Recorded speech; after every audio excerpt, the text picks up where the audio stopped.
No C. I am in Vermont. I'm actually babysitting, which I think I told you guys I was going to do. My son and daughter-in-law have a pastors conference. I am sitting, as I knock the, I was like pushing the curtain and the whole curtain rod was going. Oh my goodness.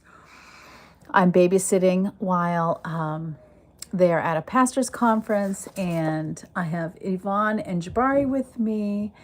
Honestly, thank God, because right hand and left hand. Hi, Meg. So glad you're here. Hi, Marie. Glad to see you're here. I'm just so sorry, you guys. When I'm here and I'm taking care of the kids, it's just like permission for flyby. Hi, Lori. In fact, I was, Monday I went to see the condo, and was super nice to see, honestly. And let me think about this. I'll tell you more about it. Tomorrow I can't come live because I'll be driving back to Maine, but I will be here Friday. It will be easy for me to remember because I'll be back to my old life. Hi, Barb. Also, we are definitely, or unless something surprising comes up, we sell our house on September 25th and close that day, and we buy our house closing in Vermont on September 26th. So I don't want to get too much into that, but I just want to give that little update. So Decluttering at the Speed of Life, chapters 16 and 17. So if you could start telling me in the comments section, what are your hobbies that you actually need supplies for? So examples would be knitting, crocheting, quilting, sewing, reading books. I feel like that should be counted as a hobby. Woodworking, diamond painting, painting, art, crafts. What are your craft type, hobby type activities that you like to do? Maybe painting nails and you have a nail kit. I would just love to know, and you could even list if you want. I've had various ones over the years ago when I was first married. We'll be packing at the speed of life. Luckily, most of my stuff's in our box already, Megs, except for the stuff we use every day. The hardest part's going to be getting rid of furniture. I just lickety split need to get rid of stuff. Oh my goodness, you guys. It's going to be some great videos, hopefully. Marie says reading and diamond art. You all know I'm into diamond art right now. My crafting area has changed so much. Now, when I was doing my basement originally, because I did quilt years ago and I always wanted to return to it, never did. I went through a knitting phase, so I had a lot of yarn. Barb says wreath making and reading. I've done the wreath making too. Loved that. And so a lot of that, when I did my declutter in the basement, it was kind of on the early on stage. I definitely remember the day I just said, the cloth is all going. The material is going. Catherine says, hello, hope you are enjoying Grammy life. Yes, I am. She says knitting, crochet, papercraft, and reading, but I have converted to Kindle, so no mess from that. Oh, that's awesome. So, just because I thought I would get back into quilting didn't mean I needed to keep all the cloth. Just because I thought I would get back into knitting didn't mean I needed to keep all the yarn, especially since I had it stored in the basement. Who knows how much integrity it would have over the years. Mags says reading, making jigsaws, and learning to crochet.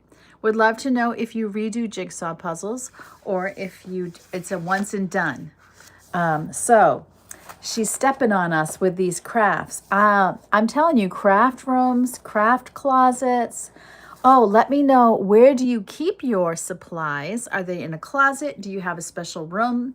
Right now, mine are, well, not because I'm moving, but, it is, I guess, because I'm moving. Remember, I decluttered the furniture pieces that I had in my bedroom, and I reduced down to like one box that I have my diamond painting in. Well, I have those shelves in my room, so I guess, but they're not all craft and hobby. I really feel like I can be one Rubbermaid craft hobby person. I was keeping them all in the basement over the years. Where do you keep your craft supplies? Do you feel like you have enough room? Do you feel like it needs to be decluttered? Barb says she has a craft room. I always love to look at people's craft rooms. I find them fascinating. My mother had a craft shed, kind of like a she shed out in her yard. So when you are looking at decluttering your crafts, and I really think, I mean, twice a year, if you've decluttered before, I feel like twice a year to go through and say, you know, what stuff. Well, we start with step one, trash. Trash is the easiest of easy, right? You grab in a trash bag. I actually think when it comes to arts and crafts, especially like paper crafts, trash can be a hard one, actually. Oh, I forgot my water. My mother would keep the littlest scraps. She was into paper crafting. She would make little angels. She did greeting cards. And you can keep the bits and bobs for greeting cards, you know. But always starting with trash. Lori says, I love to read. I'm not much of a crafter anymore. I used to cross stitch. Oh, I used to do that too. I also used to sew. So used to means, you know, a lot of times we've already decluttered all of that stuff. So after trash, we go for the easy stuff. Start looking for things. And when I say easy stuff, I think stuff that's easy for you to get rid of. If you used to be a cross stitcher and you still have some cross stitching supplies and kits and you think you might return to it, it could be really hard actually to declutter anything. Or like a lot of times you haven't been through the box in a while, so you think you're going to want to keep everything. But as Dana K. White says, always open the box and look because you might just be surprised. Mag says, most jigsaws, it's a once thing. Unless it's something really nice, I usually get mine from charity shop or as gifts. Hi, Darcy. I'm so glad that you've joined us. We're talking about decluttering hobbies and crafts. Catherine says, I have a craft room office in our new home, but it needs sorting. I haven't looked in there since I unpacked the moving boxes. It's hard when you move. It's just hard to get caught up again. Marie says, reduced down to one bookshelf in bedroom. Diamond art is on a table in the conservatory that is off the living room, but is brilliant. As in not in anyone's way. That's awesome. That's great. And I think, you know, it needs to have a place of honor because it's something that's important to you. It is self-care, it's relaxation, it's creative, and it needs to have a place of honor. It needs to be in a way that we can find what we want when we're looking for it, right? So you do the declutter, the easy stuff, then the declutter, obvious donations, things that make you roll your eyes, shake your head, and wonder aloud why you even have them. Like I got a painting kit like a year or so ago, like a paint by number, and I was really in the mood to do it when I got it, and I never did it. So after like 6 months, it was like, okay, Karen, if you were gonna do this, you would have done it by now. So that kind of became declutter.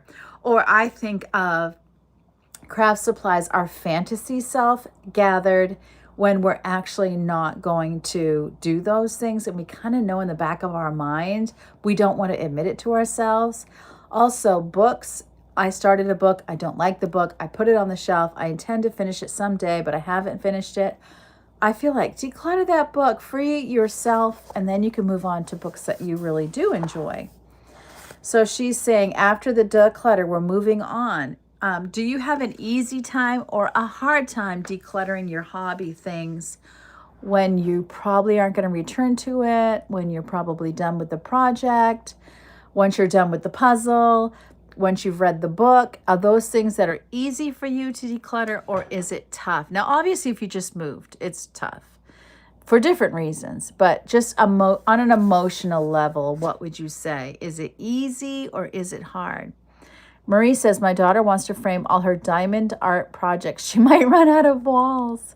I'd love to see that. That would be interesting to see. I haven't chosen to frame up any of mine. I don't know that I ever will. I think I just enjoy the doing, kind of like coloring up a level. You know what I mean?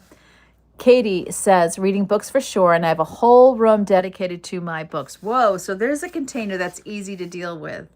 So once you've done the declutter, it's always going through the same process. And with crafts or hobbies, it can be overwhelming. So remember, you're decluttering at the speed of life, she says. So if it's a room, you don't want to take on the whole room, section by section, box, if it's craft room, box by box, drawer by drawer, and beware of collecting things that are for donation and you keep decluttering, but you actually haven't done the act of donating. Because what can happen is all you've done is made another project for yourself. Because if when you go back, maybe weeks later, months later, to actually bring it to donation, now you're rethinking what you're going to get rid of. You're rethinking where it's going to go. Whereas if you make those decisions right away and make a plan on your calendar of when that's going to happen, it's so much easier. In fact, my friend who is decluttering, she has various people she thinks of. And so my suggestion was to her to take a picture of it, text them right then. I said, take a picture right now, text it to them. Do you want it? If they say yes, then say, when can you come look at it and take it? And if they don't come, let's say they don't, it's next Tuesday, they couldn't come next Tuesday, you set up a secondary date. If they don't come, say, hey, do you think you could come, or should I just let it go? And give them an out, because they're probably not coming at that point. You know what I mean?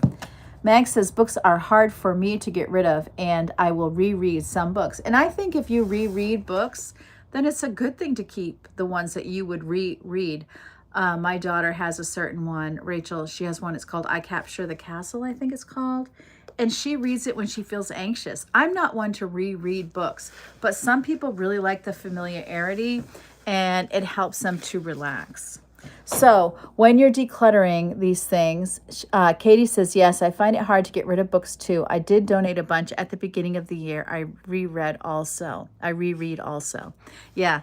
And I still had a hard time getting rid of books, but once I started getting rid of them, it got easier and easier until I honestly don't want any books other than my Bible right now. I like the book I'm reading and then I want it to go. If I think I'm going to do this book again, I would keep it. But if I don't think I'm going to do it like in a group setting like this, I would probably let it go, especially where it was, it was $19.99. I could probably get it on Thrift Books really inexpensively. So honestly, I might get rid of it. And then if I do it again, I'll just buy it again. Yeah. So, and then you're asking those questions. If I needed it, where would I look for it first? If I needed this item, would it ever occur to me that I already had one? Now with craft supplies, question number 2 is a toughie. Would it occur to me that I already have one? Now let's say woodworking was also your hobby. There's often times where I'm stumped in my organizing, because you always want to declutter first and then organize. I'm stumped because I'm like, how can I organize it so that I can honor that item, this item I want to keep, so that I know we have it? I just don't know. I think I'm going to forget I have it. And I think if I'm going to forget I have it, and it's not super expensive to replace, and also I probably would replace it because I forgot I had it, it needs to be donated. Marie says, once I started decluttering books, I found it easier. And I found that to be true with everything, the crafts, the material, the yarn, because I'm like, I'm going to buy fresh yarn, because I found myself, like, say I was going to knit a scarf, I would go buy fresh yarn. I wasn't diving in and getting that old yarn. Hi, Patty. I'm so glad you're here. Oh my goodness, Patty. I have just been absent without leave. My mind completely went. I've been babysitting my grandkids, and Jabari and Yvonne are with me too. And I felt every day. She's like, weren't you going to go live today? I'm like, no. So I won't be live tomorrow. I was already telling the other ladies, but I'll be back on Friday because I'll be driving back to Maine tomorrow. So knowing, you have to know, like even my fridge freezer guys, you've seen me now. I'm putting a list on the fridge. This is what is there, because I'm trying to use down stuff, especially in the freezer. So I've got to write down what's there, or I completely forget what I have. Thank you, Patty. I appreciate that, Grace. So we were talking about decluttering hobby stuff and crafts stuff from chapter 16 of Decluttering at the Speed of Life. And then I think when it comes to these hobbies, once you've done the trash, you know, once you've gone through those decluttering stages, is the consolidation is so important because you're going to do another layer of decluttering once you consolidate, right? Because if you found out you had 25 puzzles, 15 cross-stitch projects waiting for you to do, I think it might be easier to go ahead and donate. Or if you're always buying paints because you don't know you have paints and you've got 4 watercolor sets, or you need to make a plan to use it up, you know. But if then what she would say is, now you go to the container, and can the container hold it? And if not, you have decisions to make where the favorites go into the container. And let's say it was a bookshelf. If this bookshelf is for mysteries, if you love to read mysteries and this one shelf is for mysteries, well, if you fill the shelf, then your favorites, and you don't have room, well, you got to make sure my favorites are here and the extra ones, they're going. Maybe the ones I would reread that I've read are staying, and the ones I wouldn't reread, they're going. When you are consolidating, what you're doing is clearing the vagueness. You're really kind of nailing down, what do you have? And decluttering gives you an awareness of what you have. I loved it when she said that. I thought that was so smart, so true. If you, let's say that you make mugs with your Cricut, you know, if you've got 15 and that you've made and you've never given them away, you know, it's time. It's, you know, it's all about limiting yourself to your container, putting your favorites in first, letting the rest go. Even though it's painful, it'll feel good. And the more you do it and you feel that freedom, the easier it is to do it again. So if you have a lot of different hobbies, maybe the one hobby, start with the one you either don't do, it's a fantasy hobby, or you haven't done it in a long time. Start there. It'll be less emotional to get rid of, and then work your way up to the ones that you're doing now. Or maybe if it is the ones you're doing now, it might be easy to admit, I'm not going to do this again. It's about facing reality and limiting yourself to the container. And I do think that can be super hard with things that relate to hobbies. And I think fantasy self can really be the devil on your shoulder, because you really do believe you're going to quilt again. But are you? And if you are you going to use that old material? Would you like to pick out something new? You know, I had thread from my sewing box that was 30 years old, and I'm like, would it even be that good anymore? Or is it going to break? So we have to really think through, and then it becomes a lot easier to do. You know, if you don't have a place for crafts, then she was saying that now you're treating your house as the big container. What is something that could be displaced and you could get rid of to make room for the hobby? So if you don't, you know, it could be a box under the bed, but if you already have a bunch of underbed storage, well, what else is under there that you could get rid of? You know, maybe you have a box of potential gifts that you could get rid of. And that would be where your crafts go. Maybe you have a room that is a dumping ground that could be cleaned out for your crafts, or part of the room, if it's like a guest room, could be reserved for crafts, but you would also want it to take up only enough space so that somebody could come and stay at the house without you having to really kind of move out with the crafts. So she goes from the craft area to storage areas. And you guys know the storage area was a big deal for me in my basement. And it's going to become a big deal again as we move, because we take up, well, there's storage space under our stairs in the basement, in the condo, but we're going to be making the basement into a bedroom, but there'll still be that little storage area, and there's be a little bit of storage in the 1-car garage. Other than that, so it's about, I'll be picking my favorites. So Christmas stuff, we're going to have Christmas stuff. We're going to have ornaments. So that type of thing will get priority. And as we go. So whatever tools my husband chooses to keep. And then the rest is going to be a big container exercise on what we can even keep. So storage area is a big deal, because she's suggesting going room by room first, and then doing the storage area, because you've made your house livable. You've made it looser. So now you can go to the storage area, which is kind of the hidden clutter. Mine was, anytime I had clutter, I put it in the storage area. So I kind of was doing both at the same time, but doing these 5-minute declutters has really helped me to like maintain the regular spaces of the house. And then, you know, the storage is kind of separate now. She's saying, is the box of kids' meal toys from my childhood more important to me than being able to give grandma her own room? And she's talking about making a room into a storage area. Sometimes, you know, that spare room can be a dumping ground, and then suddenly family's coming and it's like, oh no, you know, wouldn't it be so much better to clean out that guest area if that is your storage area?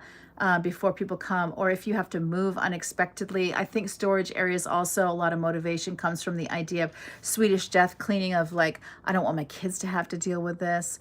But you get surprises along the way. There's treasures along the way. And also, I think, to be honest, whenever you have a dumping ground, you have a habitat for critters.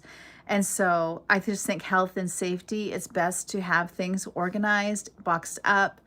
I remember, and I've never had this where I live, but someone had suggested to me not to use cardboard boxes, but to use the plastic boxes, because you can get bugs with the cardboard. But if you had moisture or mildew, obviously that can get damaged super duper easy.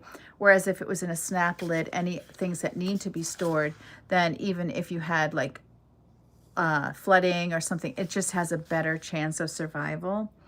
But when you're going, you know, and you're doing the same thing, it's defining the room. What is this room for?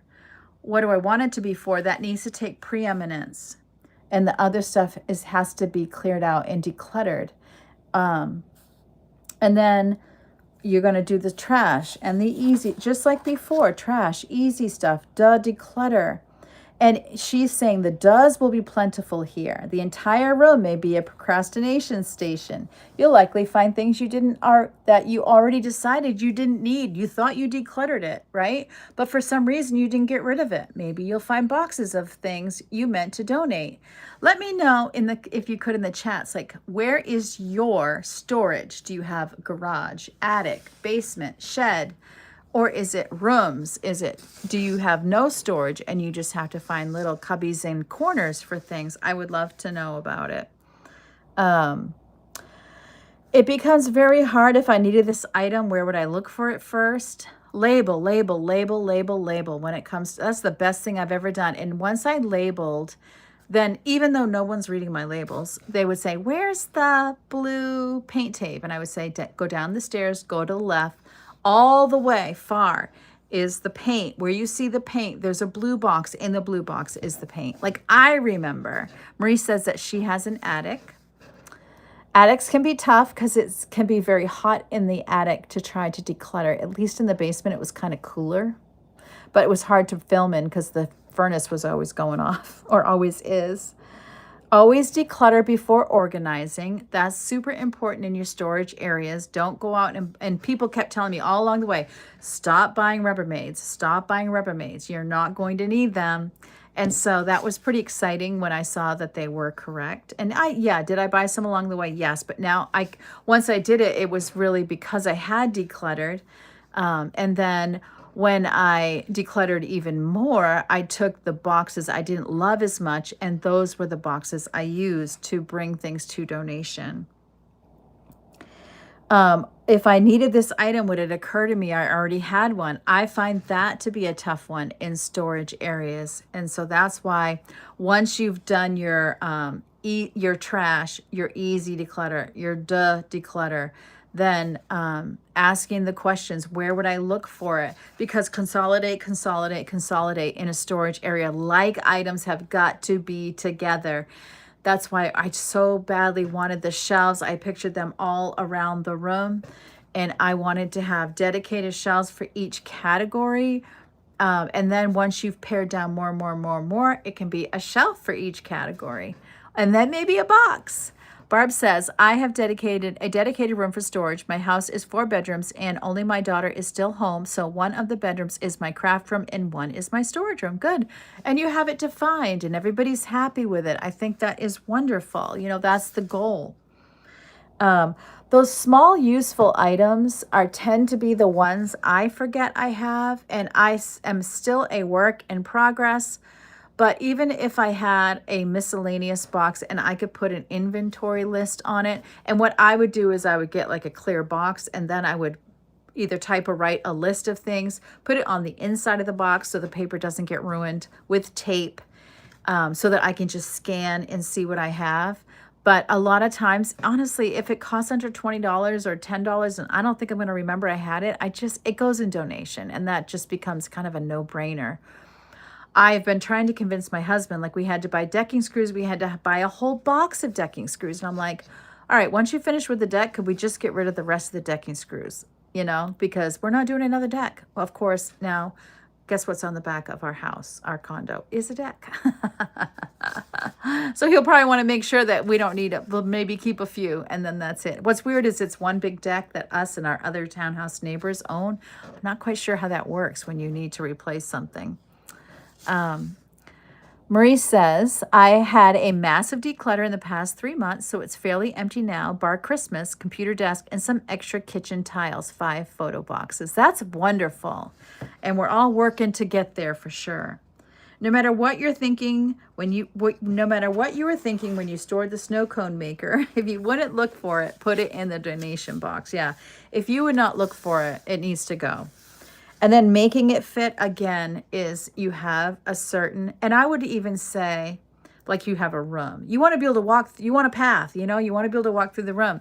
You want to be able to have it accessible, everything labeled and accessible so that you want to go in and just grab it. You don't want it to be like if somebody says, hey, do you have a this? And when they come over and you are like, could I like give it to you next time because it's going to take me a while. That's not what you want. You want to have it all stored neatly and labeled once it's decluttered so that you can just go grab stuff. And if you can't grab it, do you really want to have it, you know? So consolidating is so important so that you know if you have too many pots. She mentioned pots and pans. If you have, 8 skillets and you hardly ever even cook, you know? Marie says, my husband is fairly minimalist, but I caught the decluttering bug, and if it wasn't tied down, it went. Amen to that. I have one friend who's super, super, super good at selling, and if it wasn't nailed down, she sold it. That was how she did it, and she was so good at it. You know, a lot of times we can keep toys from the kids, and I noticed that when my kids grew and went, that taking a picture and send it to them, a lot of times they were willing to get rid of it. And then with my daughters who live with me, I bring that stuff up, and I'll be doing it again now. Once every 6 months or once a year, I make them go through their boxes. And honestly, it can be annoying. So if you don't have anything in those boxes, then I'm not coming back in 6 months to have you go through it. Oh, goodness. But yes, and then if it's really important to them, great, I want them to keep it. But we're going to go through those storage things consistently because the emotions change. So, and always look in the box, always look in the bag. When you're even doing a maintenance declutter, you want to go through each box and bag because you think you know what's in there, but you might have tossed something in there that you've forgotten about, and it can be an easy decluttering piece. So, and always reconsolidating, and you feel like you're just moving things around, but you want it in a way that makes sense to your brain. These were great, and I can't wait to go through helping others declutter. I especially where I'm helping my girlfriend. Hopefully I'll be able to get over there. It looks like I'll only be able to get over there 2 more times to help her, so I'm kind of sad about that, but at the same time, I'm starting to notice her decluttering by herself, so I think she just needed to get started. So don't you love these sun patterns? I'm in my son's bedroom. So I hope that this was encouraging to you today. And next Wednesday, we'll be starting on part 3, helping others declutter. Please come, even if you don't have the book, even if you haven't read. Thank you, Marie says, safe travel. See you on Friday. Yes, I'll see you at Friday on Friday, 9 a.m. Eastern Standard Time. So my son is almost home from his conference. He's supposed to get home in about 25 minutes. So I'm going to let you all go. Remember, as always, that God loves you. I love you too. I love decluttering with you, and I can't wait to see you next time. Bye.